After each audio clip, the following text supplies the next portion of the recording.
दोस्तों, पुणे की एना सेबेस्टियन वापस नहीं आ सकती, जो ओवरवर्क की वजह से मर गई। ये उनकी माँ का कहना है। तो इलाज क्या है हसल कल्चर का? किस तरीके से जो आपको एक भ्रम में रखा जाता है कि आप जितना काम करेंगे और वही आपकी कामयाबी का राज होगा। सबसे बड़ा इलाज है लीडरशिप अकाउंटेबिलिटी। जो वर्क लाइफ बैलेंस की अकाउंटेबिलिटी सरकार क्रिएट करेगी कॉरपोरेट सेक्टर के अंदर, प्राइवेट सेक्टर के अंदर, जिसमें मैनेजमेंट को रिस्पॉन्सिबल ठहराया जाए कि वो किस तरीके से इंश्योर कर रहे हैं work life balance of their employees. और what about employee wellness, what about mental health of their employees. क्या वर्किंग आवर्स हैं, कितनी फ्लेक्सिबिलिटी मिल रही है, कैसे लीव्स मिल रहे हैं, क्या सिक लीव है, और क्या उनकी सोशल सिक्योरिटी के प्रोविजंस इन कंपनीज़ ने रखी हैं, और इंडिया के लेबर लॉज के अंडर किस तरीके से कॉरपोरेट को लाया जाए और वहाँ पे लेबर लॉज की वो रियलिस्टिक कंप्लाइंस हो। That is the real remedy. और दोस्तों, at an individual level boundary setting बहुत ज़रूरी है। रियलिस्टिक एक्सपेक्टेशंस खुद से बहुत ज़रूरी हैं। कभी कभार हम ओवर एम्बिशियस हो जाते हैं कि मैंने इस साल इस कंपनी में ज्वाइन किया, अब मुझे 4 साल में मुझे इसी चीज़ का, इसी कंपनी का बॉस बनना है। तो ओवर एम्बिशियस होने के बजाय और अपना हेल्थ कंप्रोमाइज़ करने के बजाय हम बाउंड्रीज सेट करें, रियलिस्टिक एक्सपेक्टेशंस खुद से रखें और वही काम करें जो काम हमें सुकून देता है। डेडली डेडलाइंस में अगर आप जिएंगे तो भले ही आप थोड़ा सा बोनस पा लें, लेकिन या एम्प्लॉय ऑफ द ईयर आपको अवार्ड मिले, जो in other words crony capitalism ही है, जो in other words cannibal capitalism ही है, जो in other words surveillance capitalism है, डिजिटल कैपिटलिज्म है, फिनेंशलाइज्ड कैपिटलिज्म है, जिसमें सिर्फ इलीट्स अपना प्रॉफिट देखते हैं और आपको यूज़ करते हैं as commodity. So commodification of even skilled labour is very unfortunate and this has to be tackled. हम ये नहीं कहते कि सारी कंपनीज ऐसी हैं, सारा कॉरपोरेट ऐसा है। There may be some good people as well, but that has to be taken into consideration. Serious thought process has to be over this matter कि एक 26 साल लड़की कैसे काम के दबाव में अपने जान से गई and nobody from her office even attended her funeral. ये बात सिर्फ एना की नहीं है, इससे पहले भी एक इंसिडेंट हुआ है जिसमें 4 दिन तक एक एम्प्लॉई अपने ऑफिस में मरा पड़ा रहा और 4 दिन बाद उसके कोलीग्स को लगा, उसकी मैनेजमेंट को लगा कि वो वाकई ज़िंदा नहीं है, मर गया है ऑन द टेबल। तो इससे पहले कि someone dies on the desk while proving himself herself, अच्छा है एक वर्क लाइफ बैलेंस हो, सेल्फ अवेयरनेस हो, अपने जॉब के राइट्स की अवेयरनेस हो कि, और अपने बॉडी को हद से ज़्यादा एग्जर्ट ना करने की लिमिट सेट की हो कि मेरी बॉडी तो इतना ही सह सकती है। और ओवर वर्क को कभी प्रोफेशनलिज्म मत बोलिए, क्योंकि ये प्रोफेशनलिज्म है नहीं, ये जुल्म है, ये क्रूअल्टी है, ये ऑपरेशन है, ये एक्सप्लॉयटेशन है, ये प्रेडेटरी एम्प्लॉयर प्रैक्टिसेस हैं जिनको इस देश में रोकना बहुत ज़रूरी है। क्योंकि हमारा जो huge majority of the population works in the private sector, और इंसान जीता है काम करके इंसान जीता है, ना कि काम के लिए ही जीता है। इंसान काम करता है ताकि वो जिए। जीने का मतलब क्या? अपनी फैमिली को टाइम दे, अपने बच्चों को टाइम दे, उसका अपना एक लेजर एक्टिविटी हो और वो अपने आप को टाइम दे सके, वो सेल्फ केयर के लिए टाइम निकाल सके, उसको एक वो स्लीप डेफिसिट ना हो, उसको आराम करने को भी मिले। अब अगर कोई वीकेंड्स में भी असाइनमेंट्स की डेडलाइंस मीट कर रहा है और बीमार है तब भी उसको बोला जा रहा है कि अरे आप ड्यूटी आइए, भले ही काम मत करिए, जब ठीक लगेगा 1 घंटे के बाद 2 घंटे के बाद तो कर लीजिएगा। ये क्या है? ये पोलाइट वायलेंस है, ये साइलेंट वायलेंस है। और इस वायलेंस से अब इंडिया के कॉरपोरेट को निजात मिलनी चाहिए। And Anna's sacrifice, Anna laid down her life, this should be an eye opener for India's corporate, and this should be a wake up call for all those who exploit these silent, skilled laborers and treat them as slaves. आखिर कब तक एक employee इस डर से काम करता रहे कि उसे फायर ना किया जाए, और आप कब तक उसको बेवकूफ़ बनाते रहेंगे इन the name of awards like employee of the year. Long back मैं किसी स्कूल का विज़िट कर रहा था, और वहाँ पे मैंने देखा कि teacher of the year award उसी को गया है जिसने कोई लीव नहीं ली है। दोस्तों, इस बात पे मैंने एक स्ट्रिक्ट एतराज़ जताया कि लीव ले लेना, लीव को अवेल करना हर एक टीचर का हक है।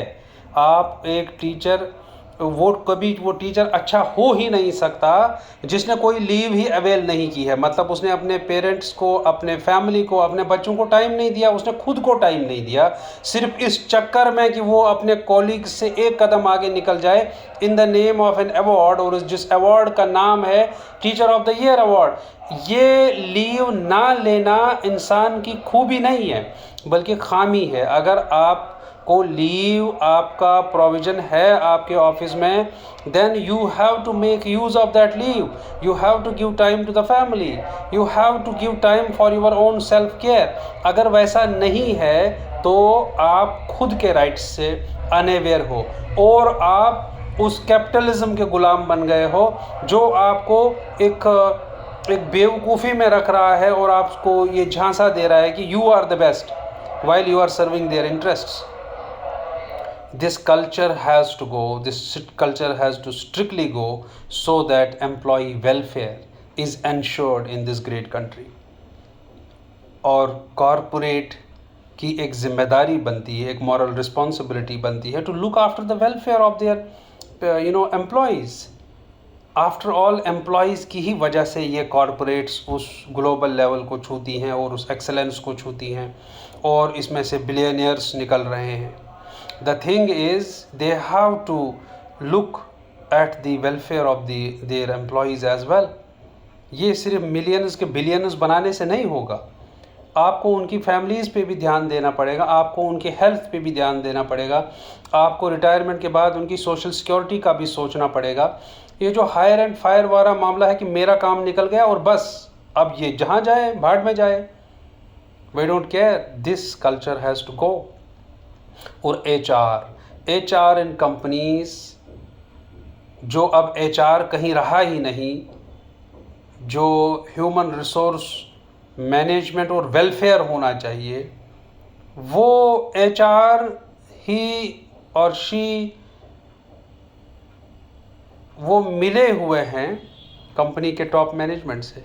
वो एम्प्लॉयज़ के वेलफेयर का कम और कंपनी के वेलफेयर का, प्रॉफिट का ज़्यादा सोचते हैं। वो कमोडिटी की तरह ह्यूमन रिसोर्स को ट्रीट कर रहे हैं, उनके दुख दर्द से उनको कोई लेना देना नहीं। तो देयरफॉर HR जो पॉलिसी है, जो प्रोविज़न है, वो कंपनीज़ के अंदर रिव्यू होना चाहिए इस कंट्री में, और HR वाकई में HR हो, वो एम्प्लॉयज़ के लिए आवाज़ उठाए। और ये जो साइलेंट सफ़रर्स इसलिए हैं जो आज एना की कहानी सब बता रहे हैं, अपनी कहानी कोई नहीं बता रहा है।